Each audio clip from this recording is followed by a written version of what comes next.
Assalamualaikum warahmatullahi wabarakatuh. Kemarin Partai Keadilan Sejahtera menawarkan gimana kalau Pak Mahfud menjadi wakil presidennya Anies ya. Tentu saja Pak Mahfud menolak. Kalau orang tahu sejarahnya pasti dia langsung menolak ya. Oh iya, moga-moga pesantren Jolali penonton semuanya dalam keadaan sehat ya. Moga Allah sehatkan kalau sakit ya.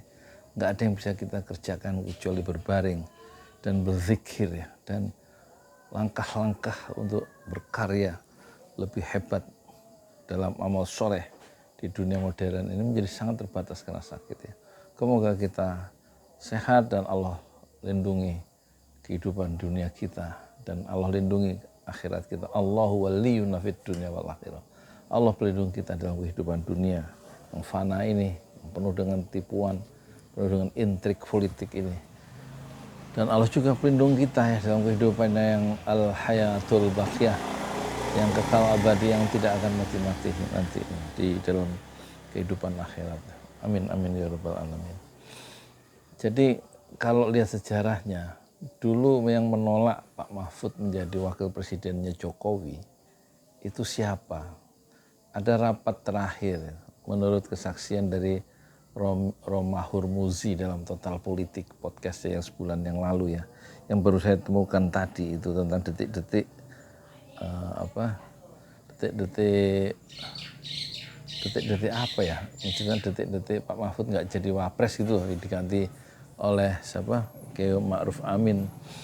Jadi waktu ditanya kenapa itu ditolak ya, siapa, kata Pak Jokowi, bagaimana kalau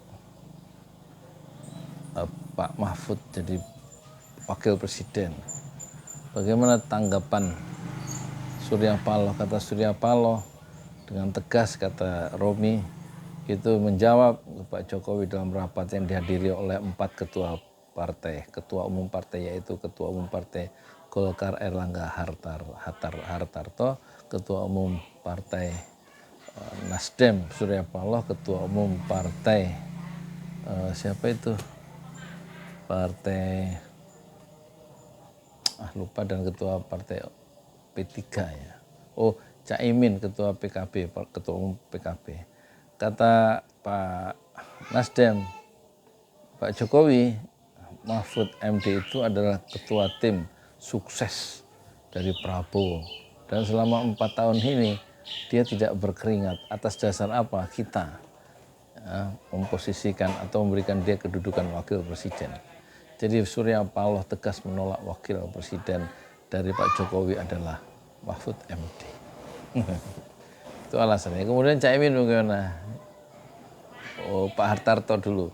Pak Hartarto bagaimana?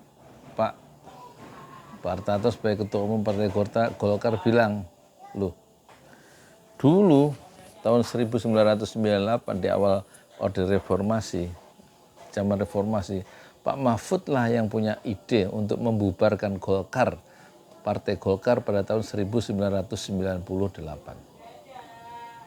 Jadi rupanya pesan-pesan dari senior Golkar, kalau Pak Mahfud menjadi wakil presiden Jokowi, maka menurut senior Golkar akan menarik dukungan terhadap Pak Jokowi. Jelas kan nggak mungkin Pak Jokowi nekat menawarkan, melanjutkan tawaran Romi supaya Mahfud itu menjadi wakil presiden. Bagaimana dengan Caimin? Caimin itu maksudnya Muhaimin Iskandar. Kata Muhaimin Iskandar sebagai ketua umum Partai Kebangkitan Bangsa, Pak Mahfud itu menurut dia ikut PPBNU, kata ketua umum PKB. Pak Mahfud itu menurut PBNU, Pengurus Besar Nahdlatul Ulama, tidak pernah diakui sebagai orang NU. Ya tentu saja karena dia organisasinya HMI ya, Himpunan Mahasiswa Islam, dan sekarang eksponen Kahmi Korps Alumni Himpunan Mahasiswa Islam. Itulah Pak Mahfud posisi sekarang, dia lebih diakui di HMI. Meskipun dia secara kultural adalah NU, Nahdlatul Ulama, tapi dia bergerak dalam organisasi kemahasiswaan sampai sekarang itu bergerak di Kahmi sebagai eksponen Kahmi, Korps HMI, alumni HMI. Pak Mahfud justru membubarkan ormas Islam, yaitu siapa namanya, Front Pembela Islam dan HTI, Hizbut Tahrir Indonesia. Memang Pak Mahfud ini senangnya bubar. Kalau kata Romi, memang Pak Mahfud itu dari dulu yang merasa paling benar dan nggak mau kalah dia. Udah salah pasti merasa benar gitu. Nah akhirnya posisi yang terakhir yang mau mengusulkan Pak Mahfud menjadi wakil presiden adalah Romi. Dan Romi tidak bisa apa-apa, ketua umum partai itu adalah tiga ketua umum partai sudah menyetujui menolak ya Mahfud MD menjadi wakil presiden Jokowi. Terus Pak Jokowi bilang lagi, sekarang dia akan mencalonkan Kiai Ma'ruf Amin. Itu disetujui oleh Nasdem, disetujui oleh Golkar, disetujui oleh Caimin dari PKB. Dan ketua umum partai P3 yaitu Romahur Mursi tidak perlu ditanya. Akhirnya sudah diputuskan dalam rapat terakhir itu. Ini versi Romi ya, diwawancara di Total Politik ya, YouTube yang tadi pagi saya lihat. Ini diputuskan wakil presiden adalah siapa? Ma'ruf Amin.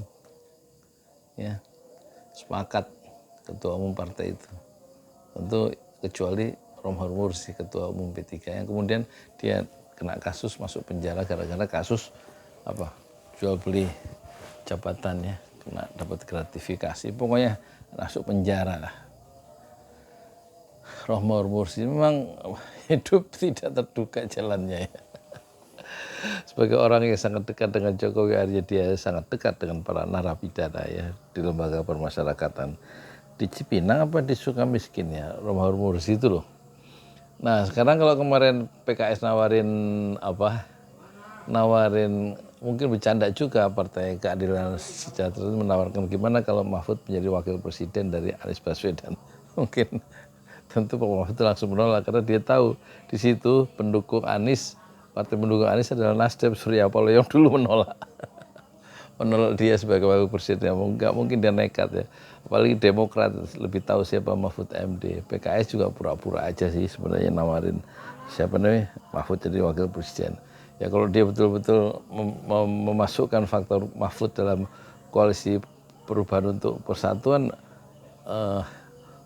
pimpinan PKS yang mengajukan Mahfud itu tentu dikepruk ya sama Surya Paloh, sama AHY atau sama Demokrat, sama SBY. Itu mungkin bercanda aja. Dan Mahfud juga tahu diri rupanya, dia langsung menolak. Di samping elektabilitasnya juga sangat rendah ya. Itulah Mahfud ya. Dan kayaknya mustahil menjadi wakil presiden dari Anies Baswedan ya. Jadi memang takdir Allah itu berlaku, kita manusia hanya menerima. Dulu takdir yang diterima oleh Pak Mahfud adalah menjadi wakil presiden dan tidak jadi. Itulah takdir Allah berlaku, Pak Mahfud dan kita semua hanya menerima ketika Pak Mahfud itu menjadi Menko Polhukam dan membubarkan Front Pembela Islam serta Hizbut Tahrir Indonesia. Selamat berkomentar, like, subscribe, dan share. Komentar bebas ya. Assalamualaikum warahmatullahi wabarakatuh.